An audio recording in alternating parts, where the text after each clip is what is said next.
Bonjour Majidou Kacha, merci d'avoir accepté notre invitation. On est très heureux de vous recevoir à Boulevard Voltaire. Vous êtes auteur, youtubeur, vous avez écrit le livre Ex-musulman, le guide de survie, et donc c'est donc de ça dont on va parler aujourd'hui. Vous avez choisi un titre sans détour pour un ouvrage qui se veut très pratique et direct, à destination de ceux qui ont quitté l'islam ou qui souhaitent le quitter. Alors pourquoi avoir eu l'idée de ce manuel parce que vos travaux sont généralement plus pragmatiques, plus justement analytiques. Là, vous avez vraiment choisi quelque chose de pragmatique. Pourquoi ce choix ? Bien, bonjour, merci pour votre invitation. Effectivement, je voulais raconter sous un aspect social et culturel la vie des ex-musulmans, même en France, même dans le monde occidental, même en 2025, avec les difficultés et les menaces que nous devons subir. Vos spectateurs qui peut-être ne me connaissent pas doivent savoir que la démarche que je fais est très rare et exceptionnelle. Je suis un des rares ex-musulmans, même dans le monde, qui ose déclarer publiquement à visage découvert qu'il a quitté l'islam. Et là, c'est quelque chose de dangereux. On est menacé socialement et physiquement dans cette démarche. Alors certes, moi je suis né, j'ai grandi en France. Je suis pas né dans le monde musulman. Dans le monde musulman, il y a une quarantaine de pays islamiques qui, et aucun encore à ce jour, ne reconnaissent le droit de quitter l'islam et condamnent à des déchéances de droits civiques, peine de prison, voire peine de mort, les apostats, les ex-musulmans. Donc vraiment, ils condamnent à un crime psychologique, le simple fait de ne plus croire en Allah. Mais même moi qui suis né en France, ou les ex-musulmans en général nés en France, en général, les ex-musulmans, contrairement à ma démarche, sont plutôt discrets parce que on risque la mort sociale, même en France, même en 2025, on risque le rejet communautaire familial, on risque même des agressions physiques parfois, si jamais ça se sait publiquement qu'on a quitté l'islam. C'est pour ça que la majorité des ex-musulmans, contrairement à moi, sont discrets, on ne les connaît pas, ils vivent discrètement parmi la population musulmane, ils font semblant d'être musulmans, ou alors quand ils ont les moyens financiers, si jamais ils ne supportent plus de faire semblant d'être musulmans dans leur quartier d'origine, eh ben, ils déménagent, ils vont vivre ailleurs et voilà, ils vont refaire leur vie. Et d'ailleurs, dans le chapitre 1 de mon livre, je donne des exemples vraiment de manifestations de ce risque. Parce que régulièrement en France, dans l'actualité, la presse nationale et régionale parle d'agressions physiques contre des mauvais musulmans, entre guillemets, ou ex-musulmans, qui ont été surpris à transgresser des interdits islamiques, même en France, par exemple, des gens qui ont été surpris en train de manger pendant le ramadan, même des adolescents collégiens, même des personnes âgées ont été agressées physiquement pour ça, ou alors l'exemple de jeunes femmes issues de familles musulmanes qui se sont mises en couple avec un Français non musulman. Beaucoup ont été kidnappés, frappés, tondus par des membres de leur famille.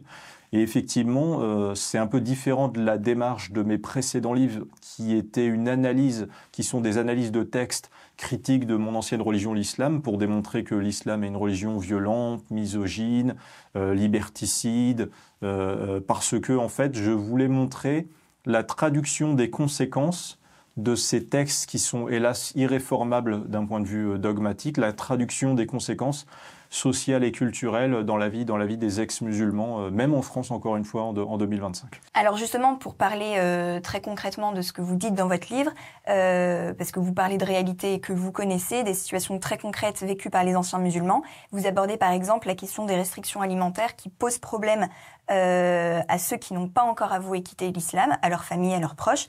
Qu'est-ce que ça signifie? Qu'est-ce que ça implique? Effectivement, les ex-musulmans qui, pour la plupart en France, sont obligés de faire semblant d'être musulmans parmi leur communauté, ils ne peuvent pas avouer qu'ils ont quitté l'islam.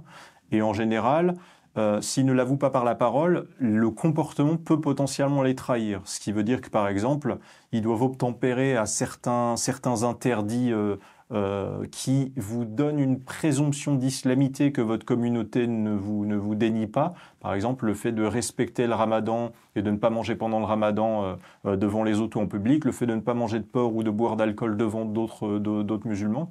Et donc, effectivement, voilà, c'est des comportements qui auxquels doivent obtempérer les ex-musulmans. Et effectivement, j'essaie d'expliquer dans mon livre les conséquences, la complexité de ce genre de situation, puisque finalement, les ex-musulmans vivent dans une espèce de double vie. Ils mentent, si je puis dire, à la société, puisqu'ils montrent une facette d'un musulman officiel qu'ils ne sont pas auprès des autres. et officieusement seuls, ils sont quelqu'un d'autre. Donc ça suppose, quand on est un ex-musulman secret qui doit se cacher, ça suppose d'être aimé ou détesté par les autres pour une personnalité de façade qui n'est même pas la sienne. Donc c'est un rapport malsain, complexe avec les autres, relationnel, au-delà du seul comportement de se priver de manger pendant le ramadan ou de ne pas manger de porc. Idem, ça suppose aussi, quand on est un ex-musulman secret parmi sa communauté musulmane d'origine auprès de laquelle on vit toujours ou à qui on ment, ça suppose qu'on a peur des proches qu'on est censé le plus aimer en fait et en qui avoir confiance, puisqu'en fait on a peur qu'ils nous démasquent, qu'ils nous dénoncent pour notre bien, pour nous ramener à la déraison islamique, alors que la rationalité fait qu'on y sera sourd dorénavant. Ça suppose aussi de faire une vie à moyen et long terme même, contraire à un destin non islamique, puisque du coup pour faire semblant, pour faire illusion d'être un musulman parmi les musulmans, pas dans une démarche malveillante vis-à-vis des autres, encore une fois, mais pour se protéger, ça veut dire que on doit se choisir une future femme, une conjointe en fonction de l'islam. Donc on va se priver éventuellement d'aimer une femme athée pour pas déplaire à sa famille, à ses proches. Ça suppose de se choisir un métier conforme à l'islam, de manger dans des restaurants conformes à l'islam, d'aller dans des lieux de vacances conformes à l'islam, d'avoir des discussions conformes à l'islam. Et donc voilà, tout ça c'est très compliqué. Ça fait partie de la pression vécue par les ex-musulmans en général. D'accord. Vous décrivez justement après ça une forme d'exil intérieur pour ceux qui quittent l'islam, qui d'ailleurs cet exil peut être une difficulté pour ceux qui n'ont pas encore passé le pas. Est-ce qu'il existe des ressources, des soutiens possibles pour ces ex-musulmans ou bien dans leur milieu, ou bien, enfin, Alors hélas, c'est très compliqué pour plusieurs raisons. Je vais essayer de faire le plus synthétique possible.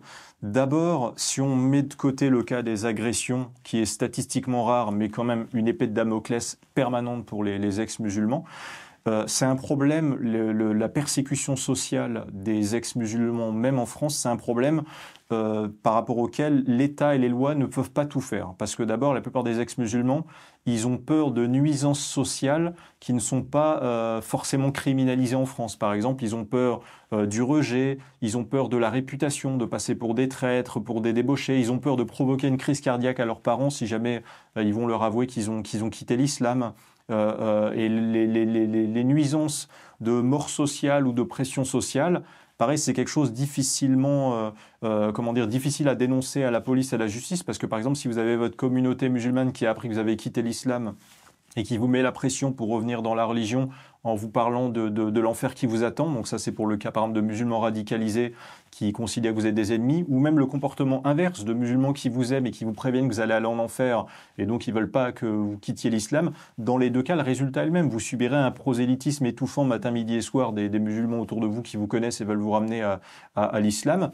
Il y a même le comportement inverse de toute votre communauté qui, par peur d'être salie par votre apostasie, vous boycotte, cesse de vous côtoyer, etc. Comment vous voulez dénoncer une discrimination religieuse alors que du point de vue des lois françaises, c'est juste des gens autour de vous libres de vous ignorer s'ils le veulent. Pareil pour la réputation de traître et de débauché que subissent la plupart des ex-musulmans, même dans le monde occidental, même en France. Comment vous voulez prouver ça à la police ou à la justice? Vous savez pas qui a lancé la rumeur, vous savez pas qui, mais vous savez, vous la vivez au quotidien. Vous vivez les regards de défiance de gens qui avant vous disaient bonjour avec le sourire.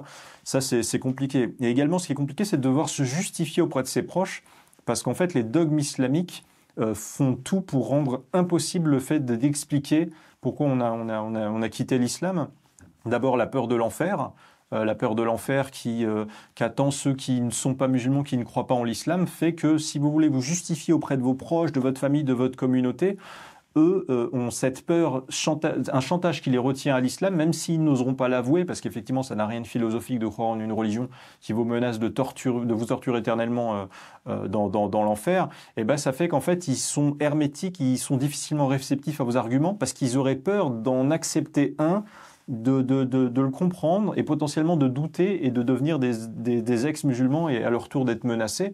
Deuxièmement, il y a ce dogme de la perfection de l'islam qui fait que l'islam, est là, c'est irréformable, puisqu'en fait, dans l'islam, dans le Coran, de la première à la dernière phrase, le Coran est la parole d'un Dieu parfait qui ni ne ment ni ne se trompe. Et du coup, les musulmans partent du principe que c'est forcément Allah qui a raison et pas l'ex-musulman qui s'est soustrait à ça. En plus, il y a beaucoup de textes islamiques qui nous font passer pour des fous, ce qui fait qu'en fait, on a du mal à se justifier auprès de nos proches quand on a quitté l'islam. Notre parole n'a pas l'air crédible, en fait. Des textes qui disent que le diable nous a susurré l'idée de douter de l'islam, le diable nous a enfoncé le doute dans le cœur, qu'Allah nous a écartés du droit chemin, nous a égarés. Du coup, comment voulez-vous qu'on ait l'air d'interlocuteur crédible quand on veut expliquer à nos proches qu'on a quitté l'islam? On passe pour des gens envoûtés par le diable, par des gens qui répètent ce que le diable nous a dit de dire. On passe pour des gens qui sont manipulés par le destin d'Allah, et donc on est une marionnette au comportement irréfléchi quand on a quitté l'islam. Du coup, on n'a pas l'air d'interlocuteur crédible. On a beau leur dire « j'ai quitté l'islam, j'ai » avec le pronom « je », eux, ils se disent non, ils se contentent d'accomplir la malédiction d'Allah qui l'a fait quitter l'islam. Donc on n'a pas l'air crédible. Et enfin, juste deux petits points. C'est vrai que en fait, quelqu'un qui quitte l'islam et qui doit se justifier auprès de ses proches pourquoi il a quitté l'islam, il est obligé de critiquer l'islam. C'est impossible de ne pas faire ça, puisque par définition, si vous devez expliquer pourquoi vous avez quitté l'islam, forcément, vous devez au moins prononcer un constat critique vis-à-vis de l'islam, forcément, parce que sans constat critique, vous n'auriez pas quitté l'islam. Or, la critique d'Allah, la critique de l'islam, c'est un crime dans l'islam. Donc, ne serait-ce que vous justifiez auprès de vos proches pourquoi vous avez quitté l'islam, déjà de base, vous commettez un péché, si je puis dire. Donc voilà, c'est un peu compliqué. À vous entendre, on dirait qu'il n'y a pas de rupture avec l'islam possible sans forcer la rupture avec le milieu dans lequel on a évolué, le milieu musulman dans lequel on a évolué. Donc, enfin, la question que ça soulève à la fin de votre livre et qu'on se pose tous, c'est est-ce que vous pensez qu'un islam réconcilié avec la liberté individuelle de nos sociétés occidentales est envisageable, ou est-ce que c'est une contradiction de fond? Absolument pas. L'islam n'est pas réformable. L'islam, selon moi, doit être combattu idéologiquement et culturellement et intellectuellement. Et c'est presque notre chance dans ce combat politique intellectuel face à l'islam, c'est qu'au moins il y a une clarté d'un islam qui ne peut pas être réformé, pour plein de raisons. D'abord, le dogme le plus cité dans le Coran, c'est la punition de l'enfer éternel qui attend les non-musulmans, ceux qui ne croient pas en l'islam. Et ça, c'est un dogme irréformable à jamais, selon les textes. Ceux qui sont à même de définir ce que l'islam est ou n'est pas, c'est pas les musulmans, c'est Allah et secondairement son prophète Mohammed. Et les deux ont établi des lois. Par exemple, le prophète Mohammed a dit dans ses hadiths, Sahih de Bukhari, numéro 6878, numéro 6922, le prophète Mohammed, censé être un exemple comportemental pour les musulmans, a dit « Ceux qui quittent l'islam doivent être tués ». Allah, pareil, criminalise les ex-musulmans, mais aussi les non-musulmans par extension, quand il dit, par exemple, dans le Coran, que les musulmans doivent cesser toute alliance avec les membres de leur famille, même si c'est leur propre père ou frère, s'ils préfèrent l'incroyance à la foi. Sourate 9, verset 23. Allah a dit que les musulmans doivent considérer les non-musulmans comme leurs ennemis. Sourate 8, versets 59 et 60. Allah a dit que les musulmans doivent combattre les non-musulmans car ils ne croient pas en l'islam et ils n'appliquent pas l'islam. Sourate 9, verset 29. Et ça, hélas, c'est irréformable. De la même manière que le Coran promeut des valeurs totalement contre. Donc déjà, rien que ça, par exemple, le fait que l'islam soit contre la liberté de conscience, ça rend le vivre ensemble impossible en fait avec l'islam originel. Par chance, la plupart des musulmans, la majorité des musulmans en France méconnaissent ça ou ils sont pas tous radicalisés à connaître ça, même si c'est quand même un substrat idéologique et culturel qui peut expliquer bien des problèmes en matière d'assimilation, en matière d'intégration, en matière de vivre ensemble culturel entre les musulmans et les non-musulmans en général partout dans le monde. Mais c'est très compliqué. Moi, une religion qui autorise la violence conjugale, sourate 4, verset 34, qui autorise les maris musulmans à frapper leurs épouses désobéissantes, une religion qui autorise l'esclavage et le viol de captifs de guerre, sourate 70, verset 30, sourate 4, verset 24.